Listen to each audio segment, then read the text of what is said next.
And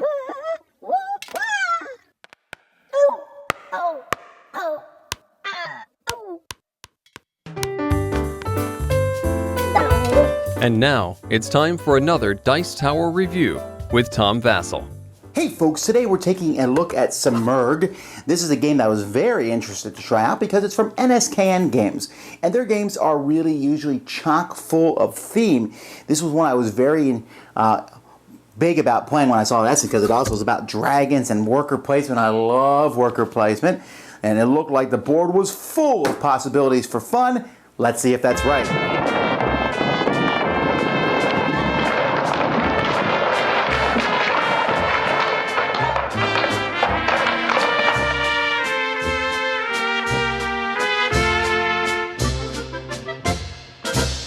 Okay, so here is the board. Now this is a big giant board with big tiles are going to go on this board.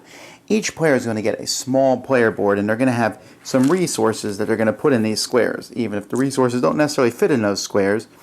And it tells you what your starting resources are. There's vegetables. This, believe it or not, is meat. You got wood and iron. You have spears. You have scrolls. And so you're going to be stacking these resources. You have a limit of resources that you can keep. These also tell you the actions you can do on your turn. Players will have a score token that they're going to keep track of their points. And you're also going to start with 2 vassals. No, not the annoying vassals you see on video, but the old ancient vassals. You have your regular vassal and your dragon rider vassal. Now on your turn, you can either place a vassal out onto a space on the board, or you can pull back all the vassals, or as many vassals as you want, off of the board. You also have some free actions that you can do. Now most of the spots on the board, when you place something there, are going to give you resources. You can see going there, gives you 2 scrolls. You can see going here, and by the way, you can see multiple people can place there. You can pay a wood and an iron to get 2 spears. You see over here, you can basically take a food or a victory point. Up above it here, you can pay 2 iron to get 2 dragon tokens. What are dragon tokens, you might ask? Well, each person's going to start the game with a dragon. These dragons come with 3 dragon tokens on them. You can use these dragons tokens whenever you want. So I might pay 1 veggie to get 2 meat here, or pay a veggie to get 2 wood, or pay a veggie to get 2 iron. When I use them, I pull these tokens off. If I get more dragon tokens, I can put these on. These are free actions that I can use. And I would like to get more of these dragons, so I would do that simply right here. Pay 1 of all the different resources, and I get to draw 3 dragon tiles and pick one of those dragon tiles. So the dragon tiles, there's all different types of dragons and all types of special abilities that they have on them. I'm just going to show you several of the dragons. These are the Simurgh, which the game is based on. And when you get one of these new ones, you're going to fill it up with 3 of these dragon tokens.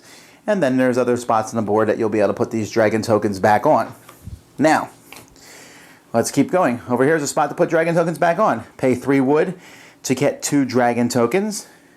Then we move down here where you can put, now you notice this one and several of the other spots have this dragon symbol on them. That means only the dragon riders can go to that spot. And that one simply gives you a scroll.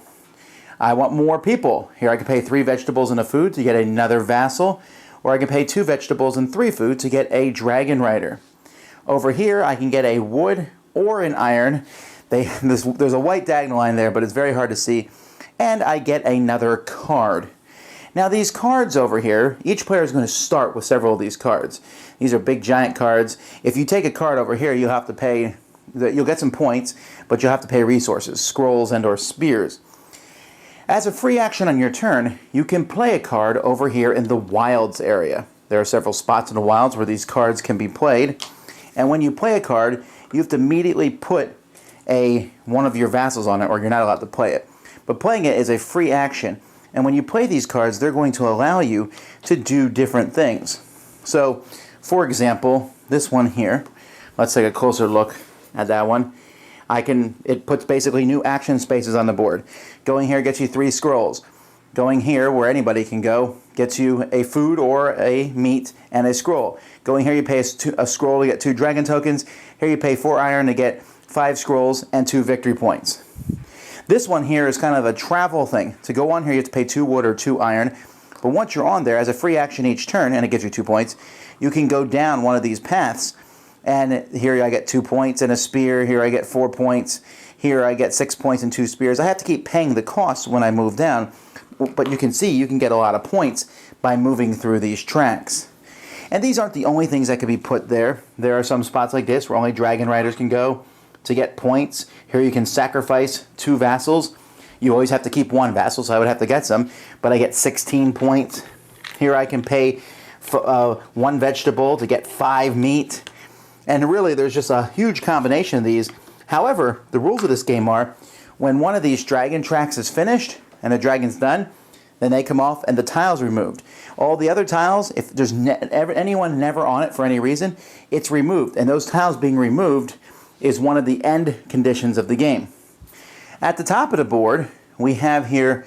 These are kind of tiles that players are trying to, that will give you points as the game goes by. They're objective tiles, they're called. And you can go and you can pay to take one of these objective tiles to look at it. And if you want to place it out on the board, you pay a certain number of resources, put it there, you'll get points. And at the end of the game, you can get more points from these. Like this one here, whoever has the most of these types of dragons is going to get 11 points. Whoever has the second most, 5 points, and then 2 points. And there's different types of objective tiles. Many of them have to do with dragons. But here's one where you add up all your meat, the sum of all your meat. Whoever has the most meat and veggies at the end gets 6 points, then 4 points.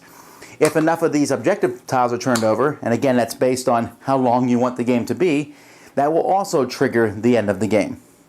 And that's it. You'll be getting points over the course of the game. The game is not really that complex. It looks much more complex than it is. You're essentially going and doing different spots here, putting out your own spots that you and other people can go to, and putting out objective tiles, using the special actions on your dragons, and trying to get a lot of points. Simurgh has some very unique aspects to it. There's really a lot of different things you can do. The paths to putting out your workers, there's so many. It uses a mechanism that I like very much, which is place workers or pull workers off. I like worker placement games that do that, and I like the fact that you have these tiles that you can put down, and there's something that you can wait to the right time, put it down, and you have unique action spots. And there's unique action spots in this game that are constantly going to be there all the time. There are some things that bring this down from the cusp of being a great worker placement game, however. The first of those is components. Now, I don't know if you could tell when you were watching me go over the game, but that map is extremely busy. The city is gorgeous. It looks wonderful, but it really is not faded enough, and you're constantly having to look around the board going, where do I put this? Where do I put this? Oh, okay, it can go here. And just like when you're looking, okay, how do I get wood? You really have to look. And maybe after playing a lot of games, you'll know exactly where all the spots are, but even then, there's other spots are changing all the time. So there's this constant battle of like looking around for things. I'm also not a big fan of using these plastic things. I know that I use this plastic in my dice towers from Litco, and I've used these upgrade games before, but in this one they feel just a little bit chintzy. It's a little annoying that the resources don't fit on the squares, and it also, meat? This is like a red teardrop. I wasn't very impressed with the components except for the artwork. The dragon artwork, stunning like the tiles. But just the whole thing was kind of a mess of symbols. And that leads me into my second somewhat negative point, is the fact that the game feels a bit clunky. It's like, okay, you want to get points, you can change this for this, and these for these. And what am I trying to get? I need iron. Where do I get iron? And there's just constant, trying to figure things out. And you'll be very annoyed when someone else is like, look at this. I take this stuff on this spot. Oh, my next time I'm taking it off and it's gone. And it's kind of annoying, I think. As in all worker placement games, you definitely want, not in all worker placement games, as in most worker placement games, you want more workers. So, really having more workers, especially more dragon riders.